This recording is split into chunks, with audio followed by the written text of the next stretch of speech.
PSP. Sort of. The PlayStation Portal handheld.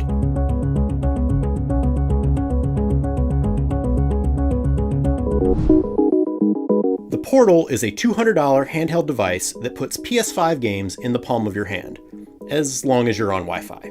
Previously known as Project Q, Portal uses the PS5's Remote Play feature to stream games from your console. Importantly, the Portal also offers all of the features and ergonomics of the PS5's excellent Dualsense controller, including haptic feedback, adaptive triggers, and its touchpad. To be clear here, Portal isn't really doing anything inherently new. Remote Play has existed since the PS3 era, allowing you to stream games from your console to a handheld or smartphones, tablets, PCs, and Macs. That said, Remote Play has never really been an ideal experience. You're either compromising on visual quality, control setup, ergonomics, or some combination of the above. You can make it work, but it's not super convenient. So the goal of PlayStation Portal is to eliminate all of those pain points and make Remote Play as easy as just picking it up and playing. The Portal can do something that other Remote Play devices can't, which is wake up your PS5 just by turning it on, so it's ready to go. Its design essentially takes a standard DualSense controller, chops it in half, and then slaps those two controller grips to the side of an 8-inch 1080p LCD display. It's definitely a little weird when you're used to the more singular-looking designs of current handhelds like the Nintendo Switch and Valve Steam Deck, but it's also lighter than either of those while still giving you both a large screen and full-size controls.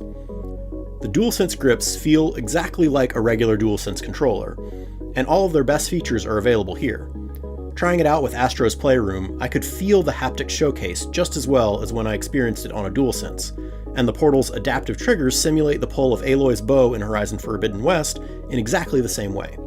Even the DualSense's touchpad is available, though instead of the single center pad, there are two touch areas that pop up in the bottom left and right of the display where you touch it. There's a USB-C port for charging, a 3.5mm jack for wired headphones, and a small pair of speaker grills if you don't want to use headphones. Connectivity-wise, it supports Wi-Fi and PlayStation Link, more on that in a minute, but it does not have Bluetooth. On the visual quality front, the PlayStation Portal delivers. The 8-inch 60Hz LCD display succeeds at translating PS5 quality visuals into a handheld format. Colors looked bright and vibrant, though Sony hasn't given me any brightness, color gamut, or HDR specs beyond that it's just an LCD panel. And the 1080p resolution offers a nice pixel density for the screen size.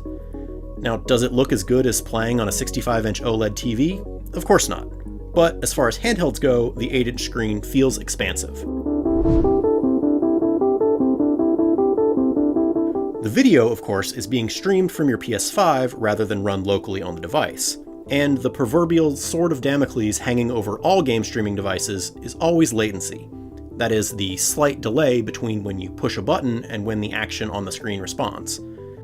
During my demo, I didn't experience any noticeable latency. Of course, this was a private demo under ideal conditions, so that experience could change depending on your personal Wi-Fi setup. You don't actually have to be in the same room or even on the same local network as your PS5 in order to stream your games. So long as both your home connection and the one at the location where you're playing are both strong, it will still work. Whether you're in the same room or on the other side of the world, your home PS5 is on and running your game, beaming it directly to you, as opposed to cloud gaming where the game you're playing is being run on some remote server. Of course, this means that you need a PS5 in order to use PlayStation Portal, but it also means that not only is your account and progress and trophies all there, but actually your actual PS5 home screen. You can swap between games or even run any other PS5 app, just as if you were playing directly on the TV. To be clear, the Portal doesn't run anything locally, not even basic apps. So if your Wi-Fi goes down, or if somebody else wants to use your PS5, it is not going to work.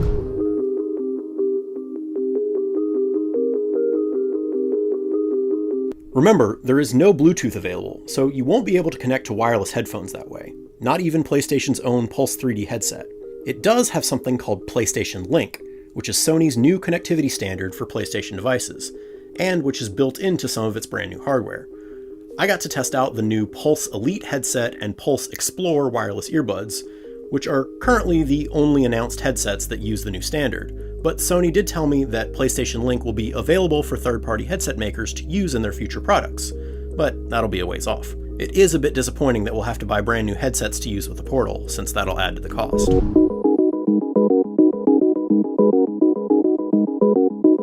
Battery life is another big question mark. The Portal's battery size hasn't yet been finalized, so Sony wasn't willing to make any estimations for how long you'll be able to play untethered. Without a power-hungry processor inside, you'd think that the Portal should have significantly more longevity than something like the Switch or the Steam Deck. On the other hand, the standard Dualsense is known for its fleeting lifespan between charges, and that doesn't have a screen to power. We'll be sure to test that out once we have the finalized PlayStation Portal in for review later this year.